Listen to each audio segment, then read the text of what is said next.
अस्सलाम वालेकुम। मैं doctor Rahat Farwa, consultant gynaecologist working at Salman surgical and neuro centre जहां। आज जिस टॉपिक पे मैं बात करना चाह रही हूँ दैट इज़ वो बहुत ही कॉमन एक लफ्ज़ जो यूज़ होता है टर्म्स में आजकल की बच्चियों में, ख़वातीन में, ये मसला बहुत कॉमन पाया जा रहा है, वो है लकोरिया। लकोरिया किस चीज़ को कहा जाता है कि जो एक वेजाइनल डिस्चार्ज औरतें ज़िंदगी में फ़ील करती हैं उसको हम लकोरिया कहते हैं। हर तरह के लकोरिया को ट्रीट करने की ज़रूरत नहीं होती। हर औरत को ज़िंदगी में कभी किसी भी पॉइंट पे आकर वेजाइनल डिस्चार्ज हो सकता है और वो नॉर्मल से ज़्यादा भी हो सकता है। तो आप ये चीज़ कैसे असेस करेंगे कि कौन-सा डिस्चार्ज है जिसको आपने ट्रीट करना है और कौन-सा डिस्चार्ज है जिसको ट्रीट नहीं करना? ये बहुत ज़्यादा मैल प्रैक्टिस हो रही है कि हर तरह के डिस्चार्ज पे बच्चियों को, अनमैरिड बच्चियों को हाई डोज़ एंटीबायोटिक्स दे दी जाती हैं और वो एंटीबायोटिक्स लेते-लेते एंटीबायोटिक रेज़िस्टेंस हमारी सोसाइटीज़ में बहुत ज़्यादा कॉमन हो रही है।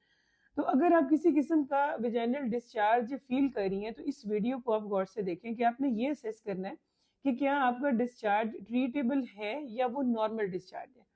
2 तरह का डिस्चार्ज हो सकता है। एक डिस्चार्ज जो सिंपल पानी की तरह का पानी होता है, that is a normal vaginal discharge. आपको कैसे पता चलेगा कि अब ये नॉर्मल नहीं है और अब ये एबनॉर्मल हो चुका है, मुझे ट्रीटमेंट चाहिए?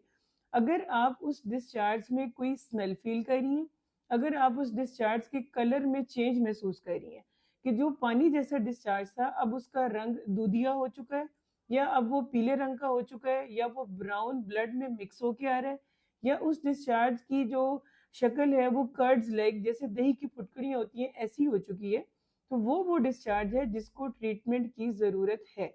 और ट्रीटमेंट भी सेल्फ मेडिकेशन करने की जो है ना, इसके नुकसानात हैं, फ़ायदे नहीं हैं। आप हमेशा एक हेल्थ केयर प्रोवाइडर, एक कंसल्टेंट डॉक्टर से डिस्कस करें।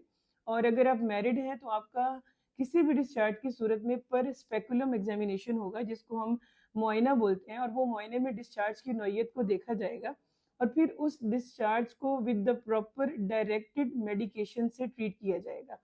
और अगर आपका डिस्चार्ज एक दफ़ा एंटीबायोटिक लेने से या मेडिसिन लेने से ट्रीट नहीं हो रहा, तो एंटीबायोटिक रिपीट करने से बेहतर होता है कि हम एक टेस्ट करते हैं जिसको हम हाई वेजाइनल स्वैब बोलते हैं। वो टेस्ट आप वो एक बहुत ही सिंपल आउटडोर प्रोसीजर होता है, वो हम आपको डिस्चार्ज का सैंपल लेके दे देते हैं और उस डिस्चार्ज का टेस्ट हो जाता है और उसमें आपकी एंटीबायोटिक सेंसिटिविटी या जो टाइप ऑफ ऑर्गेनिज्म है जो आपको अफेक्ट करे वो हम आइडेंटिफाई कर सकते हैं और हम उसको प्रॉपरली ट्रीट कर सकते हैं। सो द मैसेज इज़ कि हर डिस्चार्ज में एंटीबायोटिक लेने की ज़रूरत नहीं होती, हर लकोरिया बीमारी नहीं होता। पहले इसको आइडेंटिफाई करवाएं प्रॉब्लम क्या है और फिर आप उसको ट्रीट करें। Thank you so much.